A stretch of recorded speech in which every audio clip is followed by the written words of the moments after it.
I'm just fascinated with your hair. Ooh, thank Your hair is amazing. Okay, sorry. Go ahead. you. We'll talk about that We can later. get into it. We can get Yeah. into it. Um, Hello and welcome to the show. I am your host, Salisha Thomas, and oh my goodness, where do I even begin, you guys? I have always wanted to, oh gosh, I'm literally like Twitter pated right now because I love to read. I'm a very, very slow reader, but I really enjoy it. And today is the first time that I get to like meet an author of a book I just read and Mm. loved.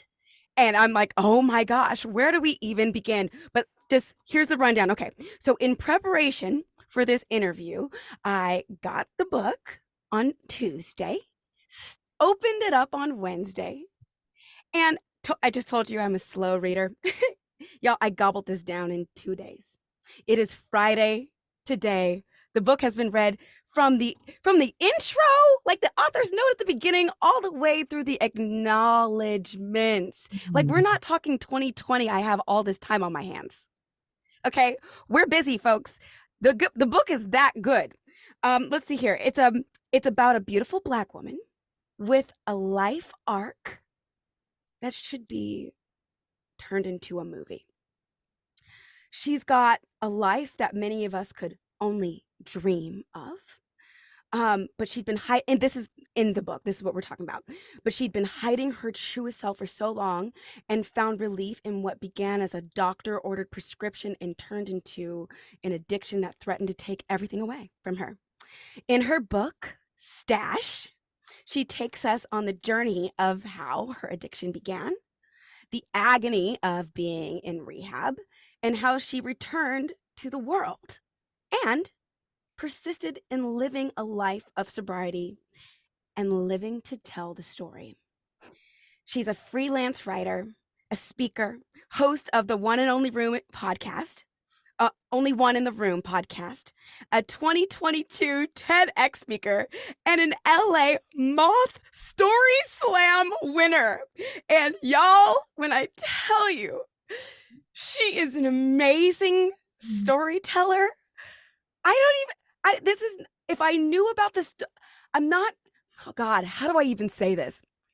This could be one of my favorite books. And it's on such an unexpected topic that I would never guess would be something that I would be interested in. And it's one of my, I would say top five, maybe top three favorite books. Y'all, please help me welcome the author of the new book, Stash, Laura Cathcart Robbins.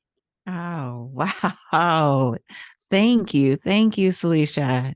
That was, I mean, top five, maybe top three, just like what? You read it that quickly. I didn't realize you'd only gotten it last week, right? I was like, no. This week. This week. That's what I meant. I mean, that's amazing. I That's was like, amazing. I expected to read a couple of chapters just so I could know. Right. Yes. Which is what we do as hosts when we're prepping for our guests. Yeah. We'll check it out. Just We'll check it out. And yeah. Laura, I'm so glad I did because like something about talking about addiction or something, I would never think, oh, I'm going to just stay away from that topic. I'm not going to touch on certain things, anything that might put my guest in like an uncomfortable position. I don't like that. Right. You wrote a whole book about it. I did. I wrote a whole book about it. It's but let me tell you, Salisha, it was a book that needed to be written. Yeah. Can I tell you why? Yeah. Because in 2008, so I've been sober for almost 15 years now. In 2008, when I was getting sober and getting divorced, and I had two young kids, and I was living this very high profile life, I navigate my way through life by reading. I always have. And there were no books for me to read that mirrored back my experience. Yes, addiction books written by white women. Yes, addiction books written by Black women but the books written by white women didn't reflect my experience in the world. And the books written by Black women were, they talked about prostitution and drug dens and really deep sexual trauma. Phenomenal stories. Yeah. Phenomenal stories, but not mine. Right. And so I wrote this book because there was none when I needed something like that. I needed to be able to read it. Listening to your book, I didn't listen to it. I read the words on the page. I'm picturing you, and this is the first time I'm getting to like talk to you face to face, well, over Zoom. And I'm reading it. I'm like, wait, I'm like her in terms of your personality and the things we like and the way that you talk and how you describe like your friends. And I'm literally taking notes. I'm like, oh, okay, it sounds like her closet has this in it. Oh yeah, I need one of those. Like you're not what you just described, like the drug dens and the prostitution is not that at all. Like I'm like, wait, this girl could be easily in my friends group. I could be having coffee with this person today. Yeah. And also it just kind of, God, how do you even say? It makes it someone who has addiction being the protagonist of the story. You see it from a different light. Yes. That was the other point is because it's, there's so much stigma around addiction. And I think especially for parents who are addicts that there's a choice involved. And there is, but it's not the choice that people think. For me, it felt like survival so that I could show up for my kids. Like I had to do this in order that I could show up because otherwise I was taken out by this debilitating withdrawal that felt like I was going to die. So it's not as clear cut of a choice as some people think. Like it's not as simple as she chose this over this. And, it is, I really, really, one of the other reasons I wrote the book was to have these conversations with people that could start to remove that stigma. Yeah. Yeah. Because it's part of mental health. It's part of the mental health care game that we're all also just starting to talk about, especially in our communities. Yeah. One of the things that I thought about when I was reading your book, did you ever watch Scandal? Oh, yeah. Did you watch How to Get Away with Murder? Yes. Yeah. Okay. Yeah, me too. I'm sure everyone listening to this, you're like, yeah, me too. Yeah. Scandal turned us into alcoholics. How to Get Away with Murder made us all sober up. Like it felt very that's so funny. Olivia Pope. I'm like, oh my goodness, yes, I need a glass of wine and some popcorn when I'm watching this. And then watching Viola Davis. Yeah. I'm like, oh no. That is hilarious. That's so true. Yeah. I mean, it's really interesting to me how prevalent the message is in not just our society, but in the world about how drinking not only enhances everything, but fixes everything. When you're grieving, when people are grieving on television or in the films, you see them drinking. Yeah. When someone is celebrating anything. Yeah. That's a drink. When someone's dating, the first date is usually, do you want to meet for drinks? Right. Right. Yes. And you talk about this like towards the end, like at the very end, you're like, yes, this is what life is in America. Like, yes, this is how we process things. Right. This is how we process things. And so for people who don't, and for me, in my case, in 2008, I felt like I can't do this now. I felt very sentenced and put upon, but I don't know. I'm already at the end of the book. I didn't know if you wanted to talk about stuff that was. I don't want to. I don't really want to give away spoilers. Yeah. No, I appreciate that. The biggest spoiler is, hello, she made it, everybody. Like, woo. Yeah. Like, this is, but the things in the middle, like, I don't, because I was watching Oprah talking to Viola Davis about her book, and she went through every chapter. I was like, okay, I already bought the book, Viola. Love you so much, but I don't need to read the whole thing anymore. Oprah gave me every detail. No, I appreciate that. Yeah. So if I do go into something that you're like, oh wait, let's just Let's save that. Let's save yeah, that. yeah. Yeah. Okay. So if I lose sight, just Mm. remind me. Oh, okay. But I do want to know, as somebody who is newly married, me, um, Mm. and Congratulations. thank you so much.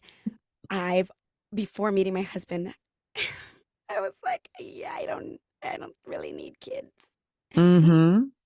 Okay, and I know that you can relate to this. This is why I'm I bringing it can. up. How do you go from not really wanting kids to being obsessed with your children? Mm. Like, how? Can that happen for me? Like, Yes, first of all, I'm sure it can. I mean, I'm not sure it can. Here's the thing is I'm still obsessed with my kids. I work very hard not to let them know that because I don't want them to feel like smothered but I mean, I light up every time they call, every time they walk into the room. I am like just it's like being in love, you know? yes, Like yes. it's like that. Oh, there he is. There he is. Oh my goodness, there he is. That's how it was when they were babies. And it's still like that for me now that they're 23 and 25, 24, 23 and 24. They're all grown up. They're all grown up. But I was just I wouldn't say that I didn't like kids, but I didn't like kids. I didn't I didn't dislike kids. I just didn't like them. Like I didn't if I saw a baby coming onto the plane with its mom, I would roll my eyes and be like, "Oh my God, it's going to be a terrible flight." I Right. didn't like to see kids in restaurants. I certainly didn't want to see one in a movie theater. Oh God, no. All those things. And I was not one of those kids who people would invite me to their kids' birthday parties when I didn't have kids. I'd be like, what am I? What? Why?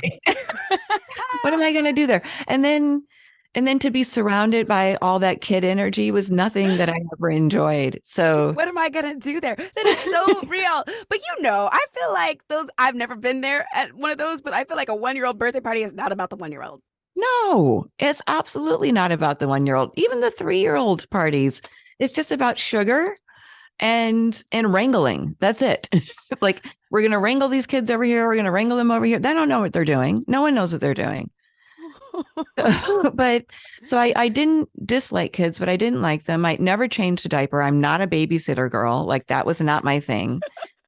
And here I was married and in love with my husband. And I felt like the correct thing to do would be to have kids because it just seemed like that was the next step, And I don't know whether that's true or not, but that's how it seemed. And Yeah, yeah. it was really easy to get pregnant. I had been told to start earlier because it might take a while, but it didn't. How long was it? Okay, this is kind of funny. So I was counting wrong, like from the day of ovulation. Oh God. So it took 3 months longer with me making him come home on the wrong days. Oh, So he was a cool. director out on shoots. So I would have him leave the shoots, come home for a few hours because I was ovulating, but I wasn't.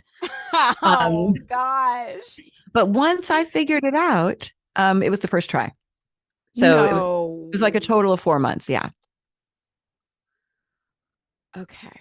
But Okay. yeah, I mean, so maybe a little bit longer because I had to find out that I wasn't pregnant each time. So maybe it was a 6 month Okay. time period. But yeah, it's somewhere in there. So it was really easy. And pregnancy was super uneventful. I didn't particularly like that. I didn't like being pregnant. I thought I would like it more, but it was fine. It didn't feel like anything. I gained 24 pounds, I think, with my first one, 22 with the second, and super easy deliveries, 3 pushes. What? Okay, that's Like, encouraging. That is yeah. encouraging. Yeah, And they're really, really easy. it looks like you just got the, at least in my mind's eye, I'm only seeing you from like shoulders up, but Yeah. it seems like the weight just fell off of you and you're just right back at it. You're like, and we're back, folks. Yeah. Yeah, I was always one of those really thin people. So it was not at that age 30s, early 30s. It was not a big deal to go back to pre-baby weight. But so I was praying. I really was, when I was in that delivery room, I was like, oh, please let me love this child. Oh my Please, God. please let me feel for him Anything. what my peers seem to feel for their children. Yeah. And, he was born. He was born. And they do this thing where they take him right and then they put him on your skin so you can have skin to skin contact. And I was like, aren't you going to clean him up? Oh, they don't? No. Oh. He was like covered with mess and blood. And I was like, but anyway, the good news is that I was flooded with a previously unexperienced feeling that, it was like a tsunami, Salisha. It knocked me back in that bed when I looked in his face, and it was a wrap. Wow. And the only thing I was afraid of with my second one, who came the following year, was that I wouldn't love him as much as I loved the first. That was really scary because I didn't see how I love this little being more than I'd ever loved anything. Yeah. But then it happened again. Like I loved him the same as I loved the first one.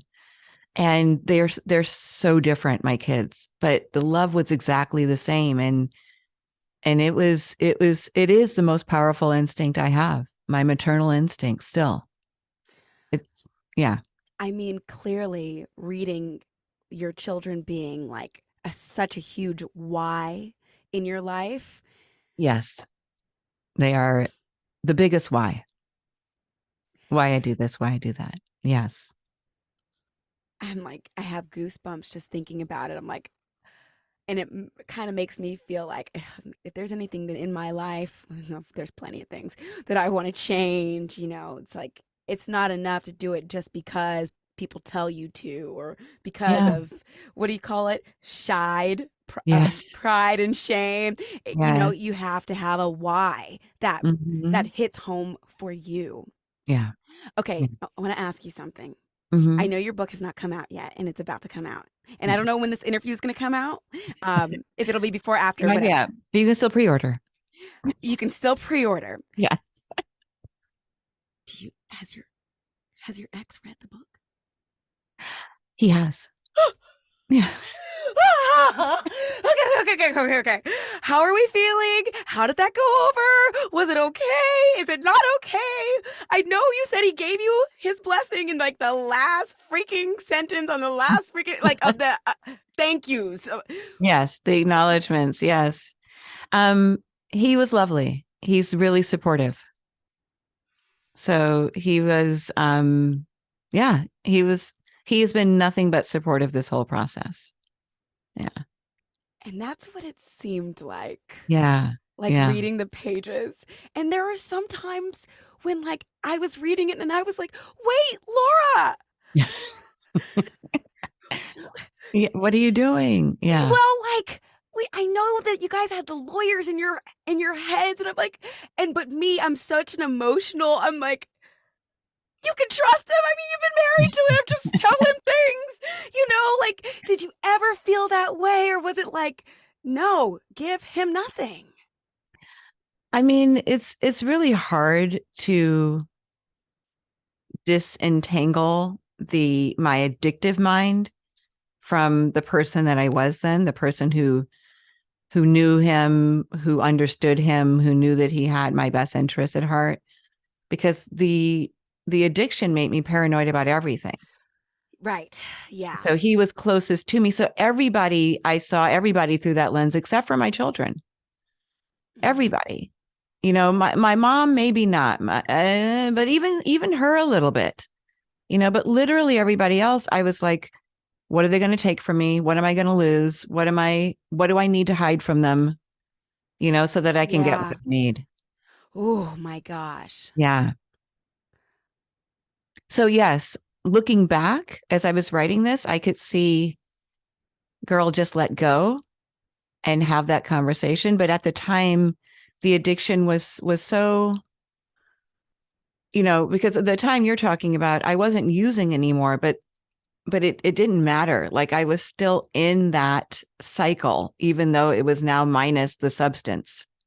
Yeah. I was so paranoid, it was like I wasn't getting loaded, but it had just been a couple months, and everything in me wanted to again eat too, which was the other thing. It's like my addictive mind was trying to figure out how to get me loaded again.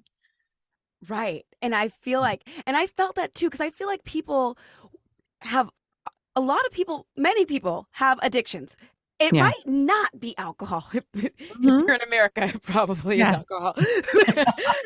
Like I was, what was that? Was it Amy Schuber? She's at the doctor's office, and the doctor's like, how often do you drink? And she's like, oh, just like a mimosa for breakfast, and maybe like a beer for lunch, and like a couple Right. glasses of wine for dinner. And she's like, huh, that's okay.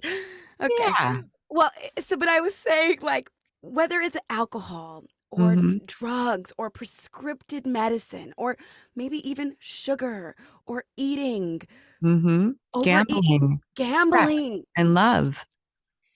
there Yeah. can be Work. addictions, Yeah. work across the board. Yeah.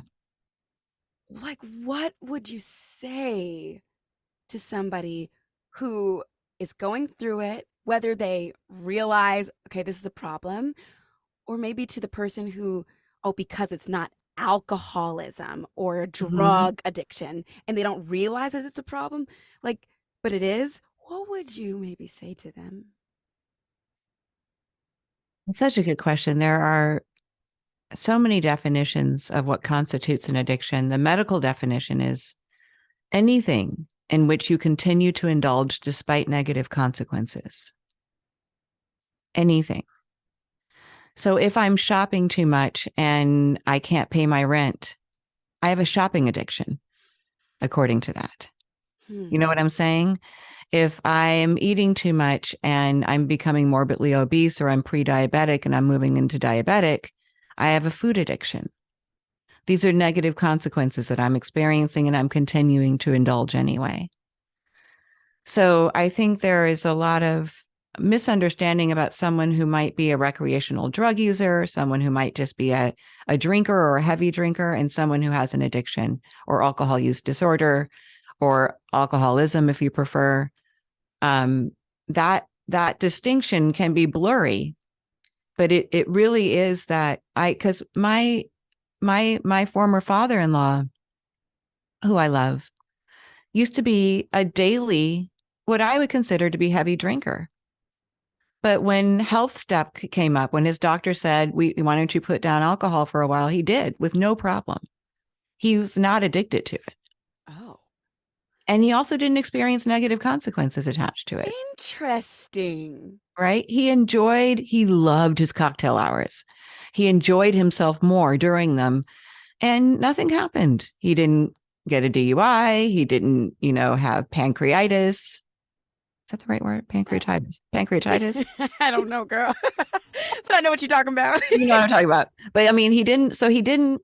No one was upset with him. He didn't offend anybody. He just really enjoyed his drinking. He's still alive. He enjoys that part of it. And it's my opinion that there was no problem. Some people might Yeah. have said, oh, it's too much, is too much. But for what? Like, There's no he's negative cool. consequences, and he Yeah. stopped when he was asked to stop. But then you can have somebody who has a couple glasses of wine and gets like a terrible headache, and they get really irritable, and they're like, they're short tempered with their kids after 2 glasses of wine, but they keep drinking it anyway. That's a negative consequence. Right. And then that's when you start. So to answer your question, my encouragement would be to start looking at areas where you have negative consequences and seeing if you're continuing to indulge in whatever is creating those consequences. And it doesn't mean that you have to do anything about it, but those are the areas to start looking at. For me, it was drugs, it was prescription pills, and it was alcohol. I've not had issues with food or sex or love, but if I did, I would look at those areas. You know what I'm saying? Yeah. Yeah. Has it gotten easier over the years to like go out to go out to hang out with your friends or like have a romantic night and to not do certain like I mean, I'm obviously talking about alcohol like when I'm going out with my friends, like is it easier to not order when everyone else is? Now, is it still difficult? How do you feel?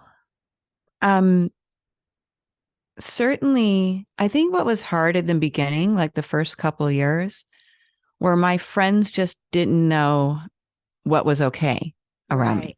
Right. Okay. So they were different around alcohol. Like they wouldn't order their normal drinks. Did you Or like they that or would. not like that? I don't like the awkwardness. Okay. The awkwardness makes me want to just say, have a drink, please. Like just drink your margarita. Um, but at the same time, I appreciated the fact that they were trying to be mindful of what might impact my sobriety. I'm not bothered by anybody's drinking. I wouldn't say that I never was, but I don't remember a time where I was like, oh my God. I don't ever recall a time where since I've been sober that I thought I want that drink that they're drinking. Like I've never been tempted by it. I have less tolerance for really drunk people now. Right. I mean, you're right. I think I remember you saying like you never really were into alcohol that like Right, right. Now, if we were all taking pills around a table, that might be oh a different story for me, but I'm not even tempted by that anymore either. But but seriously, I'm not tempted by it. But I feel like my very powerful. tolerance, yeah, is less for people. Like when people get drunk and they get super confidential and they start close talking and they get Yes. great ideas and which probably aren't so great. Right. And then when I'm sober, people get really excited about that. Good for you. That's so good.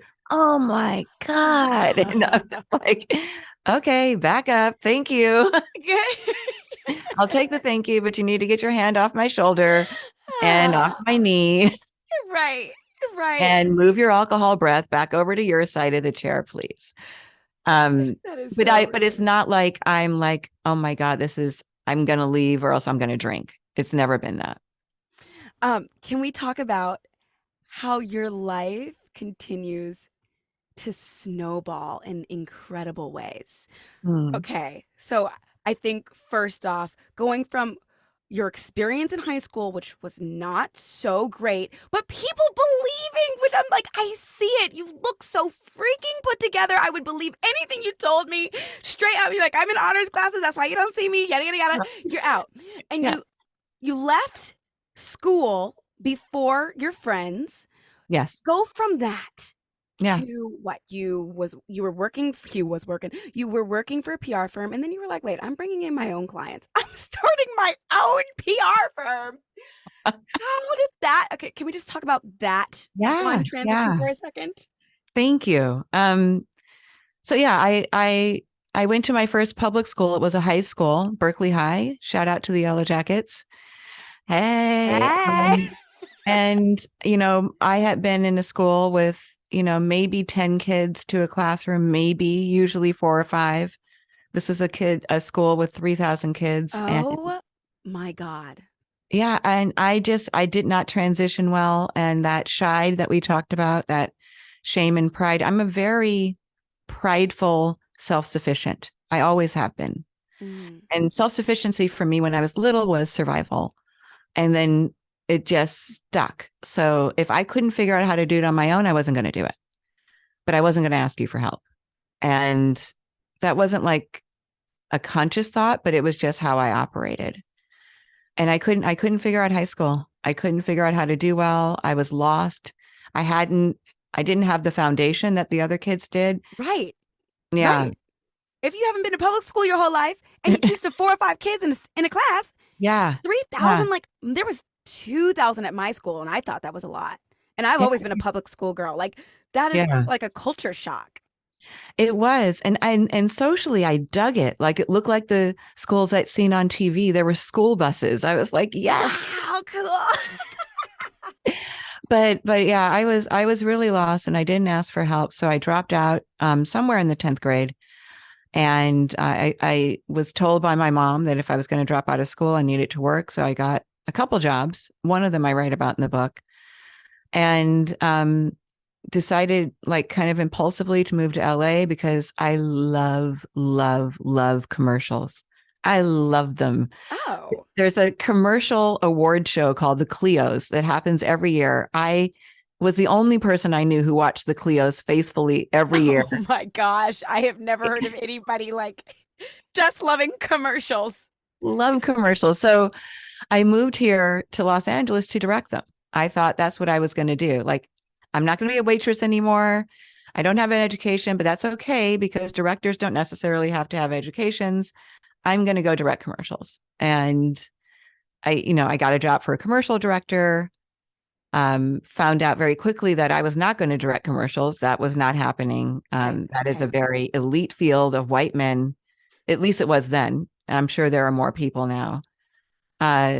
And the commercials, you're right. Yeah, it's a little small group of men who have very lengthy, respectable reels to show potential clients, and I didn't have any of that. Yeah. But a friend of mine, so it's actually Sinbad's sister, Sinbad the comic. Oh my gosh. Yeah. Yeah. He has a couple of sisters. One of them was my really good friend. She's still my friend, and she was doing his PR. And she asked me to help her with a couple of bios and press releases because I can write. And I was like, sure. And then she found a job for me. She's like, you need to call in sick tomorrow and go see about this job at this corporate PR firm. So I did. And I got that job. I lied to her and said I had a high school diploma and a college degree. Got the job and loved it. I loved it. I had to read every newspaper, every major newspaper every morning, plus the trades, the Hollywood Reporter, the Daily Variety. And then I would clip what was pertinent to our clients and put them on her desk. So these are physical newspapers, physical trade magazines. And then she would come in and kind of direct me through the day, and I would write press releases and write bios, and I would facilitate parties and events. Like, it was a great job. I love that job. Dream job. My question is this, because I'm thinking like what you just told me, it sounds like you were just, you're so inquisitive and so smart. Mm. And I'm trying to figure out, and I'm not sure if there's even a question in here, Laura. Yes. But it seems like at some point there was some imposter syndrome because you dropped out of high school. But what you just described to me, you can't be dumb and do that. Like, yeah, but like reading and to want to do that. But there are qualifications for jobs. For my job, the job that I got at the Barrett Company, and shout out to Prudence Barrett. She was such an amazing boss, but you had to have a college degree to apply. So I faked it. And then I was deathly afraid that she would find out that I didn't have one. I was George Santos. Were you but were you still afraid after you were doing the work and being like, listen, if you find out now, guess what? I'm doing the freaking work and I'm doing a good job at it. In fact, I think I'm gonna open my own. I did not see myself as worthy and powerful during that time as I was. I saw the version I had created of myself as worthy and powerful, but that's what I was wondering. Yes. Not the Laura that I actually was. I didn't recognize. Do you recognize her now? Oh, yeah. Yeah. I look back at that and I'm like, you were the shit. Hello? Yes. Like, look what you did. Look what you overcame. Look how you circumnavigated this. Yes. Gosh. You're looking for something. Yes. Because like literally there's a page where I was like, oh gosh, I really want to find this. I should have freaking marked it because, here it is. You say he believed in and I don't know what your thoughts will be on this, but you go, he believed in the Laura who had been reborn the day she moved to LA. And then you go on to like, describe certain things. And at the end you say, and I would never admit that she was a fabrication. And in I wrote in the margins, I'm like, but you were her. Like you did it. Yeah. You did those things. It wasn't. Yes. But I couldn't see that then. I couldn't see that she wasn't a fabrication because I'd actually lived that life. You did it. I only saw that she was a fabrication because she was predicated on something that I didn't want exposed. You know what I mean? She was born out of this high school, college dropout, year of basing, like all that. Like I didn't want anybody to know that stuff about me. I didn't want them to know. I don't know if I was hiding the fact that I grew up poor. I don't know if that was as big of a deal, but I wasn't proud of it. But I don't know that I was hiding it. But all the rest of the stuff, the abusive stepfather, I never wanted to talk about that. I didn't want that to be in any conversation I ever had. So as far away from that as I could be is where I want it to be. I was going to ask you a question, but the book answers it just by being, by you birthing this book. I think I was going to ask you if you, now with the eyes that you have, if you told everybody what you weren't telling them before, do you think they would have accepted you? Or do you think it would have been a no-go? I think my friends would have accepted me gladly. I think my jobs, it would have been a different story.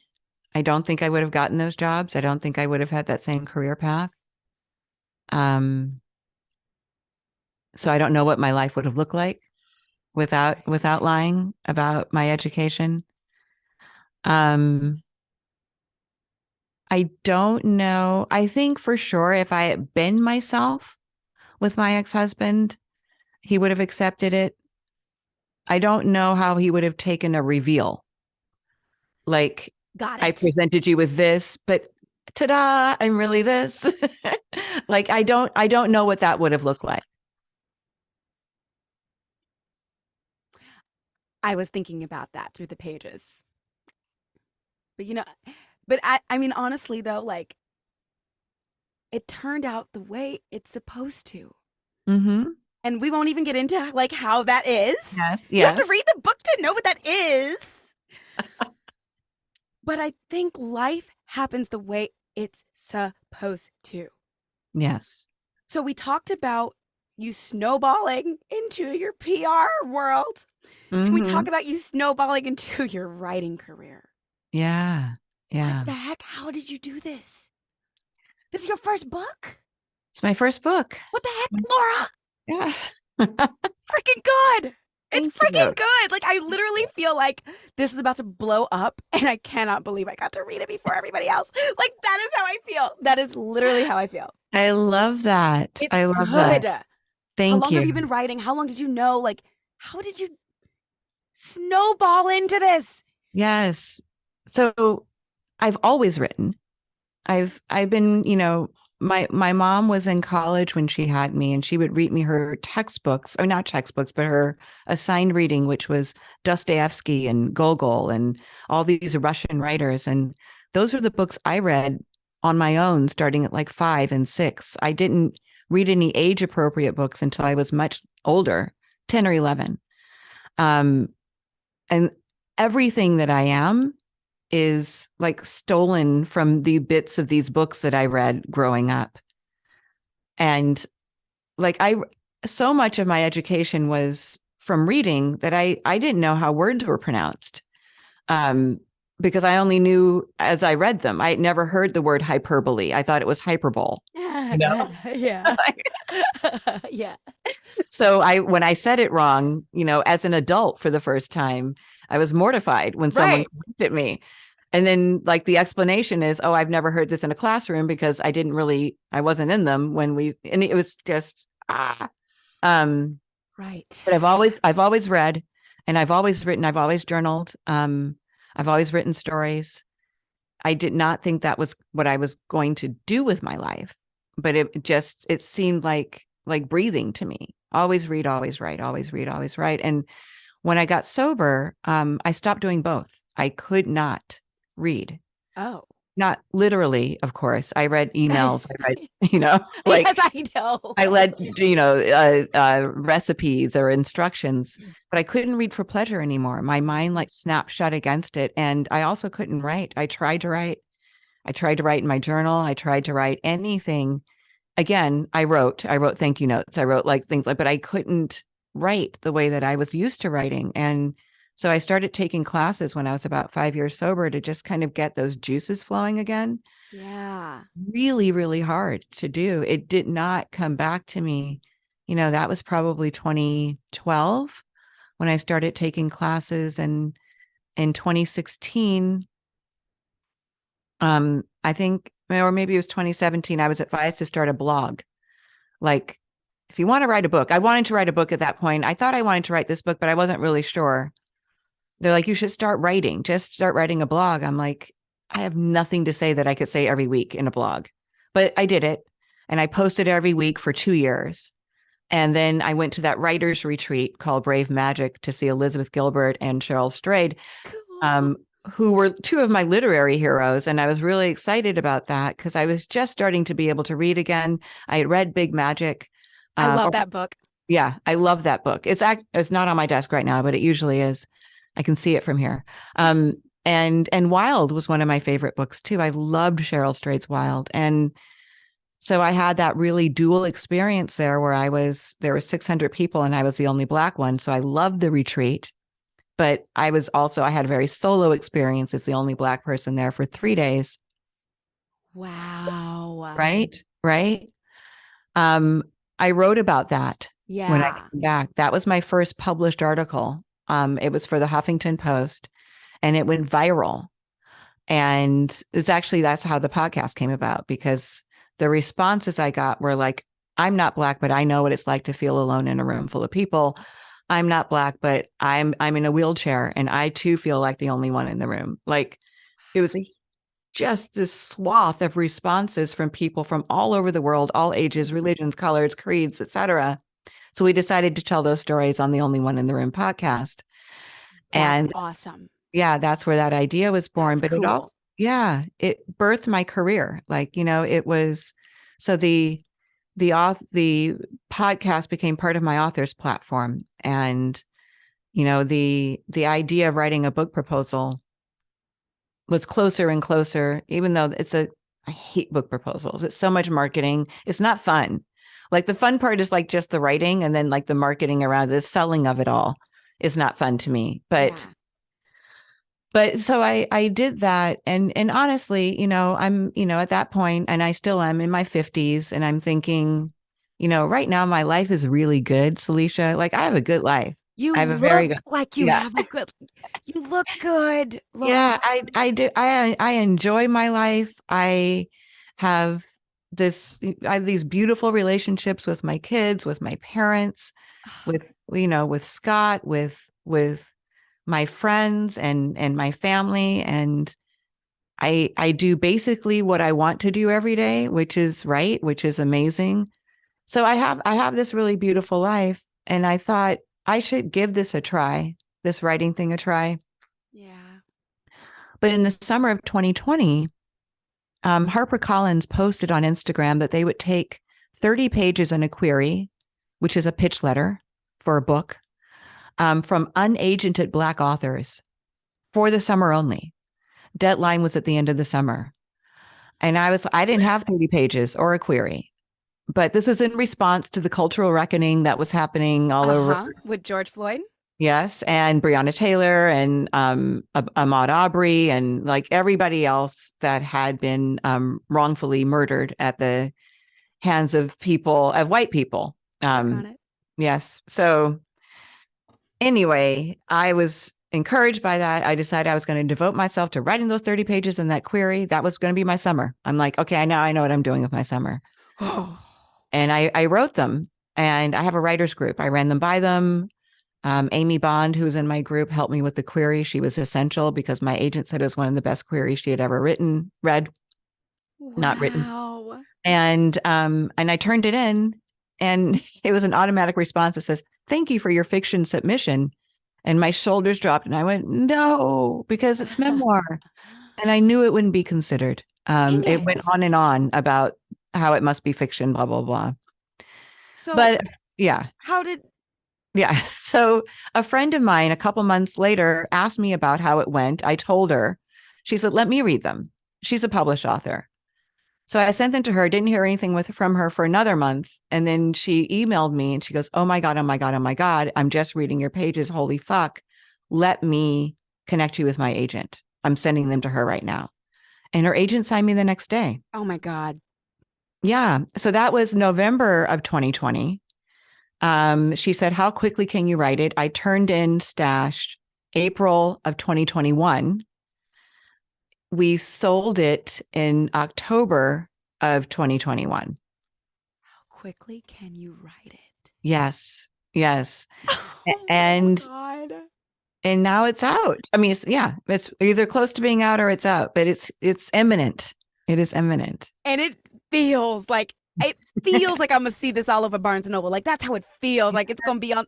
Please, we will speak it into existence. Can I ask you about when you are okay? First of all, have you always worn your hair curly? No, I When did have not. I went through a whole Brazilian phase where I wore my hair straight, and it got longer than it had ever been. It was down past the bra strap, which is Yes, my litmus test. yes, we all have the litmus. Yes. And even when my hair was when I was little, and I wore it in two braids, it was never much more than like shoulder length. But this straight hair, it was thick, it moved. I loved it. And then when I was probably about 3 years into getting the Brazilian, I saw a bald spot on the top of my head in the mirror. And I was like, "That's weird," trying to like move my hair to cover it. And I have no idea whether or not it was the Brazilian, but my dermatologist said, "Stop the Brazilian. Let's see what's going on." Yeah. So I stopped the Brazilian. I cried. Yeah. Goodbye, hair. Right. Goodbye, this hair I love. So I stopped the Oh, Brazilian, and I didn't cut it all off at once. So I would take big trims of it and then let more of the new growth come in. transitioning. Transitioning my hair. And it's actually still thin, no spots like that, but it was definitely getting thinner. And I think it was a hormonal thing. What? And I don't think it had anything to do with the Brazilian. Okay, wait. So wait. During the timeline of this book, was your hair? Would you say that you wore your hair straight? No. That's what you were a curly girl Yeah. in these pages. Yes. Oh, during the time that I'm writing about, my hair You're was writing curly. about. Yeah, yeah, yeah. During the time that I wrote it and the time that I'm writing about, my hair was curly. That's cool. Yeah. Okay. So wait, how did you go into these spaces when you describe being a lot of times like the only Black one? Mm-hmm. How did you have the confidence to be the only Black one with your curls, which are beautiful, by the way? They're beautiful. Thank you. Thank you. Thank you. That confidence comes from my mother, Linda Turnoir. I'm going to say that again. Linda Turnoir is my mom. She is so she's an artist. All she draws are these beautiful Black people with beautiful curly hair. She always has ever since I was little. She is infatuated with all things Black. And so she finds such beauty in it, and in me. Like she always found that beauty in me. It wasn't just lip service. It wasn't just because she was my mom. It was because she was a woman who appreciated the beauty of Black people above everyone else. She found the most beauty there. And so that, coupled with my dad, who always told me basically the same thing. My dad went to Africa. He's a doctor, but he went to Ghana to do his internship. And, he went to the South to do his residency, again, just finding the most beauty in Black people. nothing more beautiful than a sister to my dad, who's now in his 80s. So I always just assumed that I was beautiful, that I was, my curly hair was gorgeous as it was. I don't ever remember wishing I was anything other than what I was. I didn't want to stand out, but I don't ever remember wishing that I had straight hair, except for the Brazilian, blue eyes, or, I didn't want to be anything other than Black, because I was informed that Black was the most beautiful thing I could be. This messaging, and it comes through and shows you as you are. Like when I'm reading through the pages, Laura, one of the many reasons why I'm like, can I say I love you? I met you 5 seconds ago. Say it. But like as your reader, yes, okay, yes. as an audience, I will say, like, I love the Laura in these pages because it looks like she's a Black woman like me, and to me, you are like a little light skin, and I'm like, I'm light skin, but I don't think she's mixed race. Like, this is what I'm trying to figure out. Yeah. But you love being Black. I do. And it shows. Like, there's no shame, there's no shide, there's there might be some pride in a good way.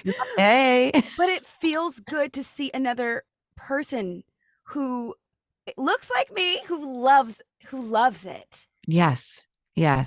And I do. It is, I mean, it's such a gift that my parents gave me. Such a gift that every painting my mom did of beautiful little girls and beautiful women were Black. Such a gift that people saw those paintings and wanted to scoop them up because they were gorgeous, right?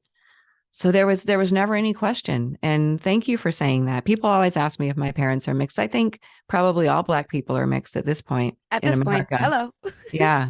But both of them were born in the Negro ward. So no.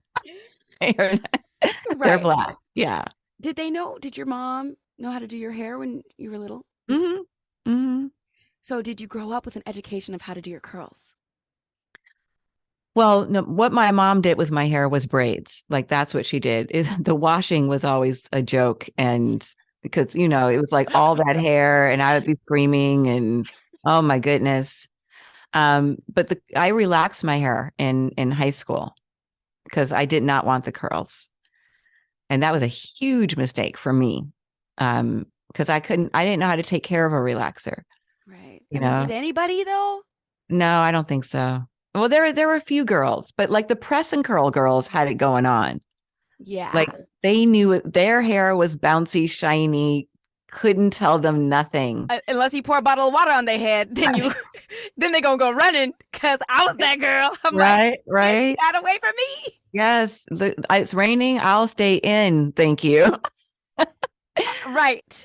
Or the bonnets, the double bonnets. Right. I need one of those again. But yeah, I relaxed my hair in high school and I started wearing curly again when I was in my early 20s. What do you put in it today? So I use Prose. Do you know about this? No. It's Prose. I have heard of it, but I've not used it myself. It's a system for curly hair. And I have heard about this. It's a subscription. They send it to you. And it's a shampoo that's like a no poo, like a no foam. It doesn't have, the harsh stripping. And then I have heard about this, but I was like, yes. How does dry shampoo work on curls? No, it's not dry. But it doesn't have the stripping agents that a lot of. So you definitely in the shower, your hair is wet, you wash it. Then you have to like towel dry it and then put the conditioner on and work that through, leave it on for 3 minutes. You rinse that out and then you put this gel on it, which is, I just washed my hair, which makes it a little shrinkage today, but you can see.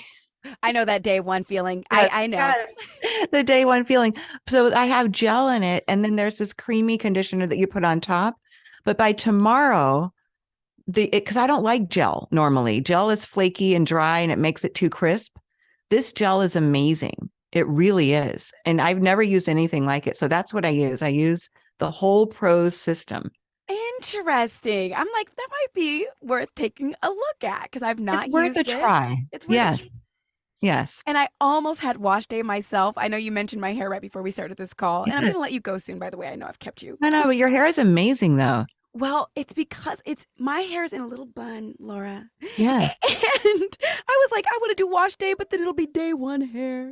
But your day one hair looks really good. And so this You is know like, what I mean? this is my lazy hair. Like it's like the braiding hair packet. If you were Yes. gonna do Yes. singles or something, it's like Yes. one of those wrapped around a little bitty bun in the middle.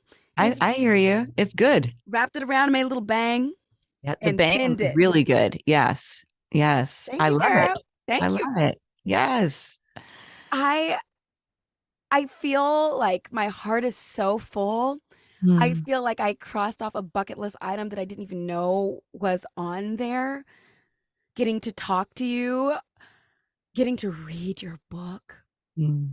It feels good. It feels like, and I couldn't, because you save the end for the actual end. And I'm like, I cannot stop reading in the middle of this. I need to know, how is she?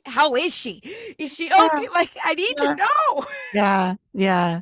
Almost canceled my workout this morning to make sure I got through, but I got it. I got the workout and I got through the book. And it's just, it's gifted. It's anointed. Oh, thank you. Thank you. Thank you for, wow. I'm still absorbing what you said at the beginning, and it's hard to know that you're talking about my book because it's also new. You know what? This is the one. Right there. It's right here. But This is the one. I so appreciate it. I appreciate everything you said, and it is a very vulnerable thing to have your story in someone's hands, in their head. Yeah. And the way that you reflect it back to me just feels really good. So thank you for that. I feel like anybody who reads through your whole book, they will be doing a very similar thing, to Thank go you. on that journey with a person. By the end of it, if you're still reading, you're in it. Yeah. Yeah. We're Thank on you. your side, and it feels like your pain was my pain. I'm like, oh my gosh, how are we gonna get through this? Like, I literally have to take breaks and be like, wait, Salisha.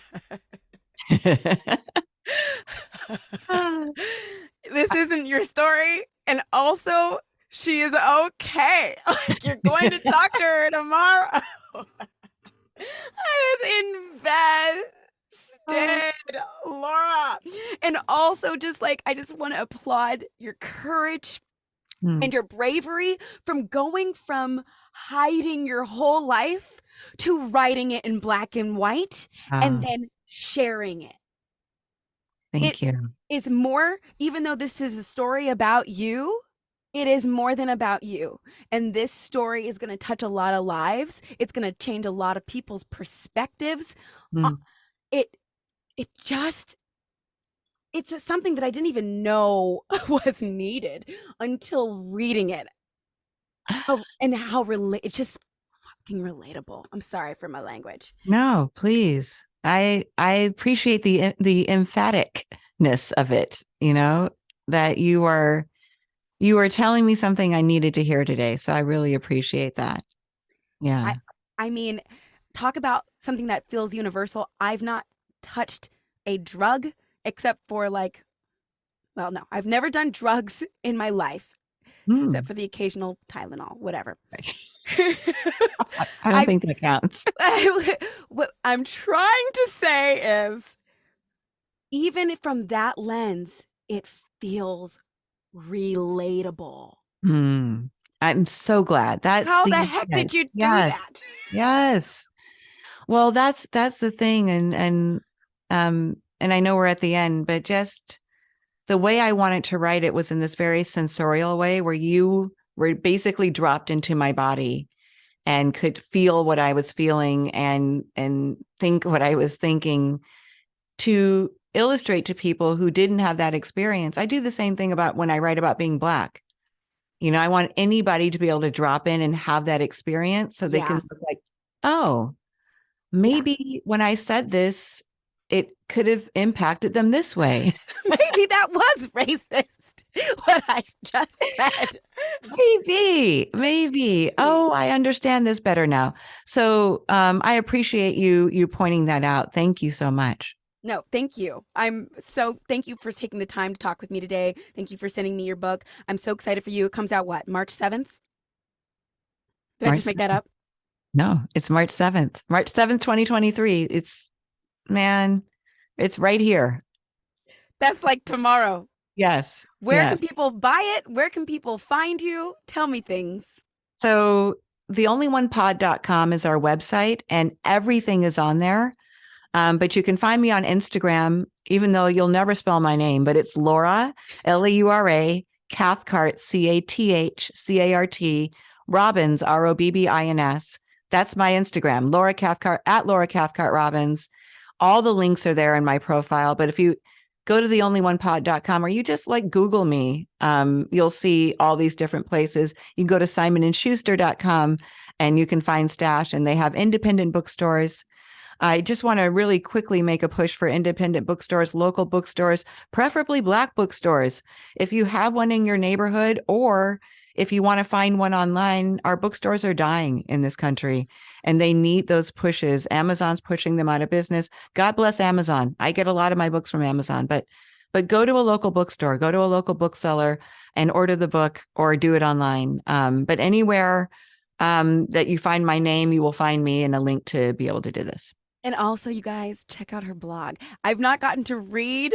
Oh, I haven't written in so long. It's Please okay. check out the blog. No, the stuff that you have up there, Laura, I'm like, okay, I literally don't have time to read this right now because I need to finish the book. Yes.